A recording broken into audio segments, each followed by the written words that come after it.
Prior to coming to Thailand to work with Lift International, I was a detective in the New Zealand Police, working in drugs and organised crime. But coming here and seeing what was happening over here was certainly an eye-opener. It was something that probably I'd never given too much thought to in my previous times in Thailand as a tourist, so sort of did a little bit of reading about human trafficking in Thailand. It was an easy choice to trade in the drugs and gangs for coming over here and dealing with gangs who are unfortunately dealing a different commodity in trafficked men, women and children.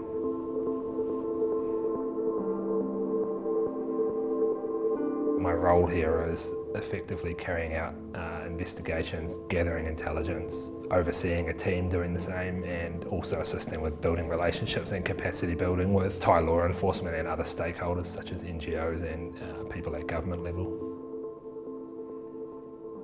Even as recently as a decade ago, girls in bars was the norm for trafficking here, but just like any criminal syndicates anywhere, criminals grow and they learn and they get smarter as law enforcement attempts become more public, and as technology becomes more and more part of our lives, traffickers are learning about it.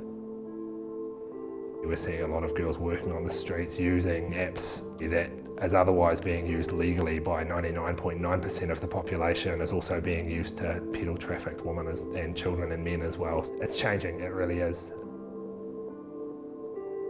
Lift can't operate without law enforcement and government agencies, so we make sure that our partnerships with them are strong and they're ongoing and they're long-lasting to make sure that we're as effective as possible at the work that we do.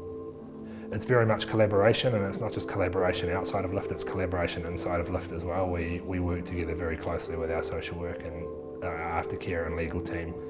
It's not good enough for us just do an investigation and then leave it all behind once it's done. Like, we need to be thinking down the track about how do we get the best possible outcome for our victims in these situations, and I guess the investigation is just the tip of the iceberg, and then everything else that's happening in the background behind the scenes. Their story doesn't always get told and it doesn't always get seen. Our investigation might last for anywhere between 3 days and 18 months, but then after that you've got aftercare and legal who just plug away and graft away for up to years afterwards to help rebuild the shattered lives of our victims and to help them get back to as normal as can be.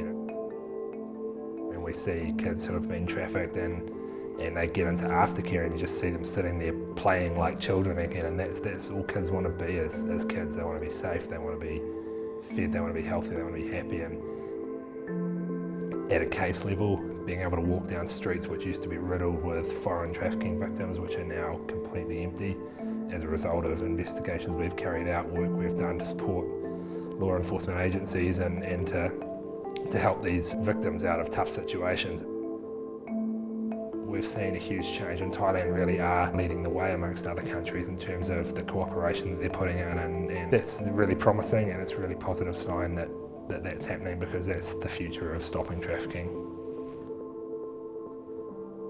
When the news media start talking about it, we don't want to be seen as the superheroes, because we're not. We're just ordinary people doing an extraordinary job.